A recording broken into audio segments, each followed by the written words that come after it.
Most people spend their entire lives trapped in a simple illusion.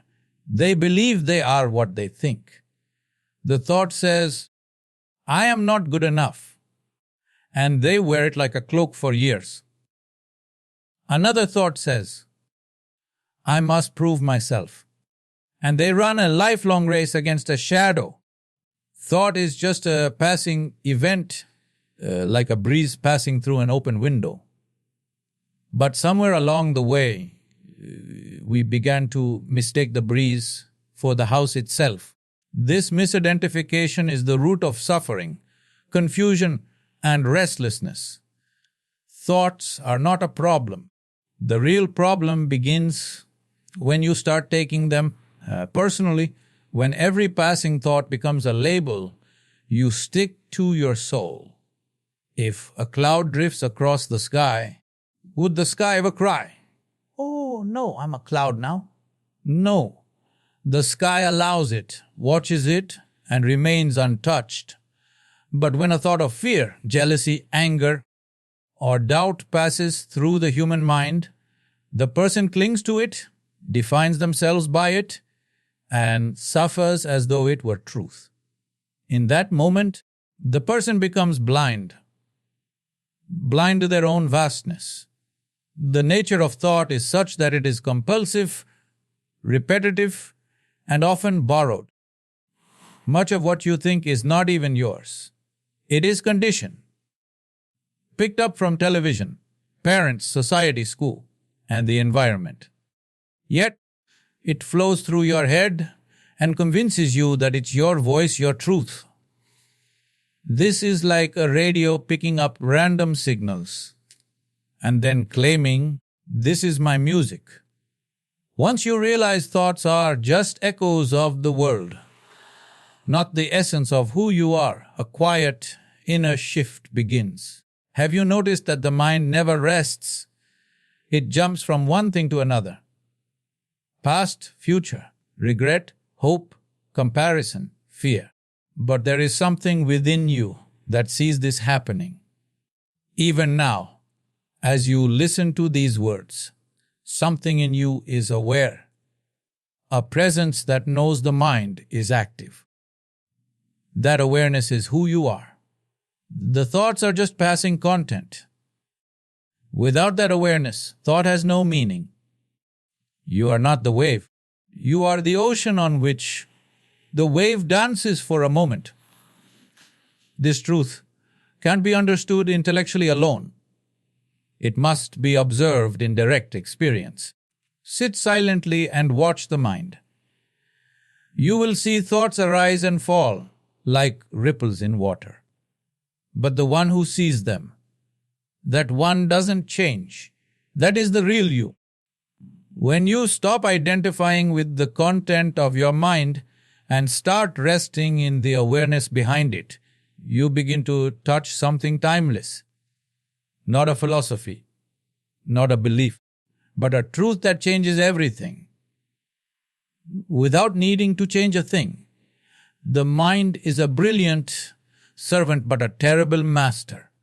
It was never meant to rule you, it was designed to serve you. It is like a knife, sharp, precise, incredibly useful, but also dangerous in untrained hands. A knife can slice fruit or inflict harm. The difference lies in who holds it and how it is used. Similarly, the mind can solve problems, build cities, compose music, yet the same mind, left unchecked, can torment you endlessly with fear, regret, guilt, and anxiety. The problem is not with the mind, but that people are using it unconsciously. What people call thinking is often just compulsive mental activity.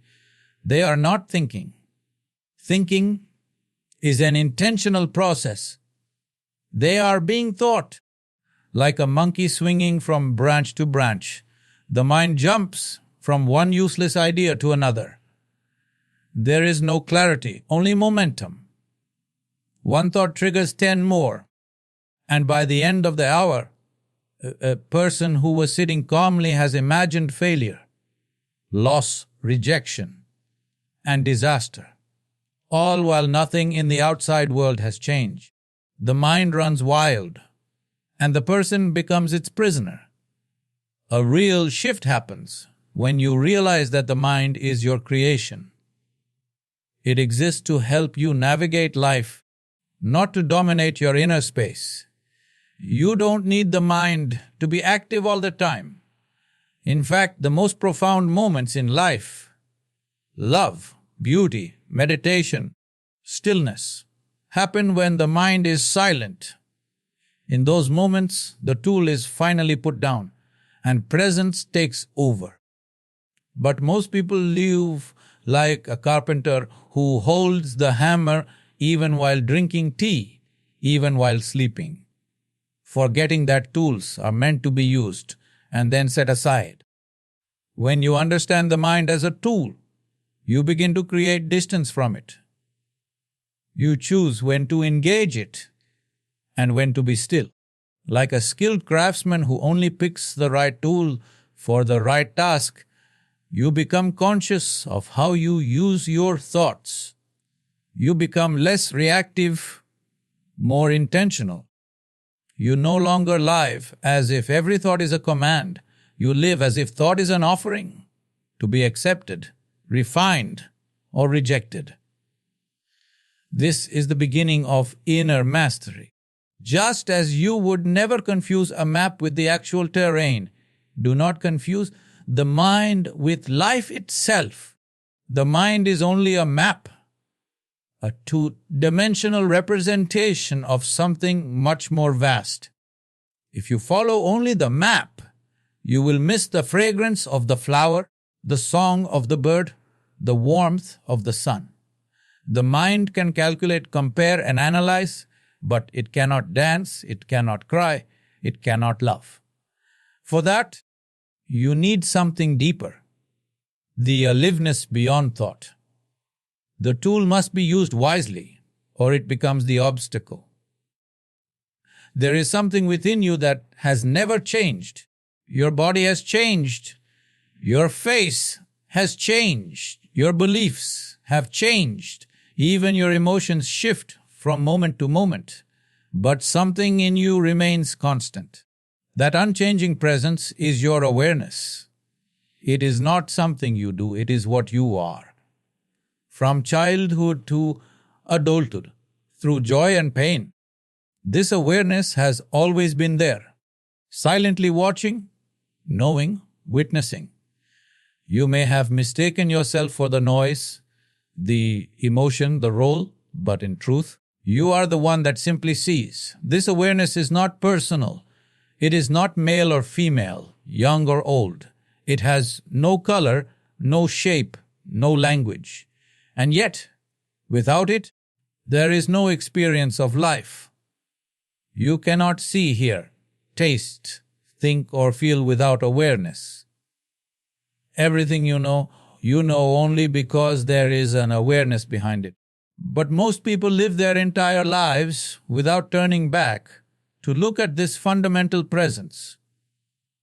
They chase experiences, not realizing that the true beauty is not in the object of experience, but in the one who experiences. You say, I am angry. But pause. How do you know you're angry? Because something in you is aware of it. That which is aware of anger is not angry. That which is aware of fear is not afraid. This gap between awareness and the object of awareness is the key to inner freedom. You are not the cloud of emotion passing through. You are the sky that holds it all, untouched, untainted. When you begin to rest in this awareness, life begins to feel spacious. You don't get lost in every passing thought. You don't drown in every emotion. Awareness has no agenda. It doesn't judge, it doesn't resist. It simply is. Whether you're watching a sunrise or sitting in traffic, whether you're joyful or anxious, awareness remains unchanged. It allows everything to appear and disappear within it like waves rising and falling on the ocean. You don't need to create this awareness. You only need to notice it.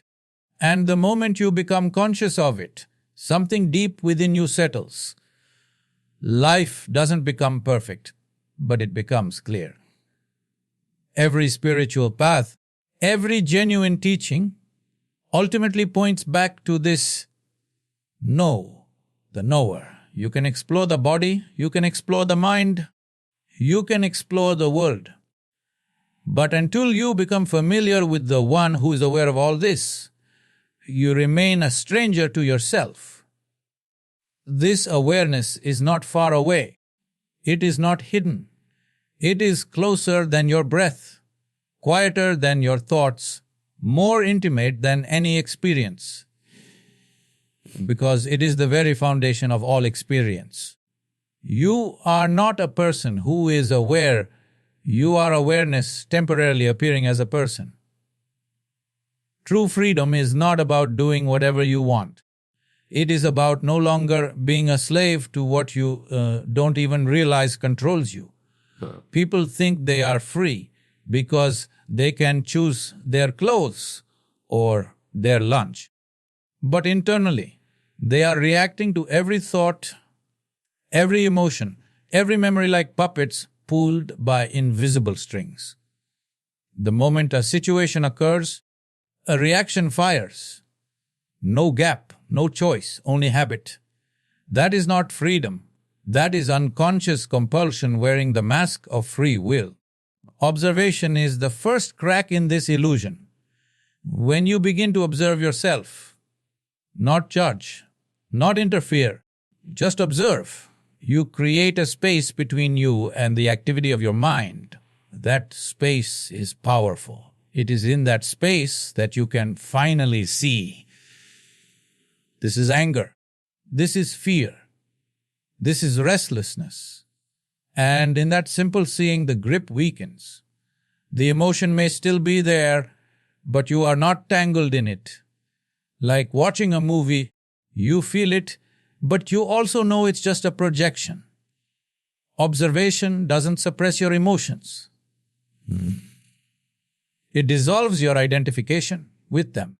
A person who reacts to everything is imprisoned by their own unconscious patterns. But a person who watches can respond with clarity. Response is freedom. Reaction is bondage.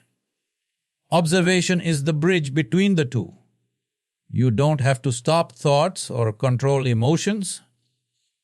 You only need to see them as they arise. Just watching without trying to fix, fight, or follow is an act of inner liberation. Most people don't need more control over life. They need more clarity within. Through constant observation, you begin to recognize recurring patterns. You start noticing how certain words from others always trigger defensiveness, how certain memories bring back sorrow, how your mind clings to praise and shrinks in criticism. This awareness is not meant to make you feel guilty. It is a gift, because once you see a pattern, you are no longer blindly run by it. You can choose differently. And that is the essence of conscious living. To live by choice, not by compulsion. Even the act of observing the breath, something so simple, so subtle, can open the door to immense awareness. With each inhalation and exhalation, you begin to return to the present moment. And from this present moment, you can witness the entire movement of the mind. As this witnessing deepens, the storm of thoughts may still swirl, but you are no longer lost in the wind. You remain rooted in the center. And from this center, life no longer feels like something that happens to you. It becomes something you flow through consciously and freely. The sky never resists the cloud. It doesn't struggle to stay clear, nor does it cling to passing weather. A thunderstorm may rage, a lightning bolt may flash, gentle rain may fall, but the sky simply holds it all and remains untouched. The sky does not become dark, it only allows darkness to pass through. The truth of who you are is just like this. Thoughts and emotions, anger, joy, fear, love, are clouds. They come and go. But your essence, your true being, is the sky in which all of this happens. Boundless, open, and unaffected. Most people live like clouds, drifting, reacting, attaching themselves to every passing thought or emotion, believing, this is me. When sadness arises, they become sadness. When judgment arises, they become judgment. But clouds are impermanent. They are shaped by wind and temperature, by outer forces. If you live as the cloud, your sense of self is always changing, unstable, unreliable. One word from someone can turn your day upside down. One memory can trap you in misery. This is the suffering of forgetting your true nature. But the moment you shift your identity from the content of experience to the space of experience, something profound happens. You realize, I am the one in whom all this is happening. I am not the happening itself. A thought of anger appears, but you are not angry. You are the awareness of anger. A fear surfaces, but you are not fear. You are the witness in which fear is seen. This distance is not detachment. It is clarity. It doesn't make you cold or numb. In fact, it allows you to feel more deeply because you are no longer drowning in what arises. You are watching from the sky. This sky, like awareness, is always present, though we are rarely aware of it. In childhood, it was there, watching the first steps, the first tears. In joy, in heartbreak, in silence, in noise. The sky has remained unchanged. The problem is not the clouds. The problem is forgetting the sky. In the hustle of modern life, people try to fix the clouds, manage emotions, control thoughts, modify behavior, all without realizing the groundless space in which these arise is far more powerful than the storms themselves. When you sit quietly and close your eyes, begin to watch the clouds of your mind. Watch them float in and out. A memory here, a worry there, a burst of laughter, a flicker of pain. Don't chase them. Don't resist them. Just remain as the sky. With time, you will notice a shift, a deep peace that has nothing to do with what's happening in the mind. That peace is not created. It is revealed. Because the sky has always been there, patiently waiting behind the clouds.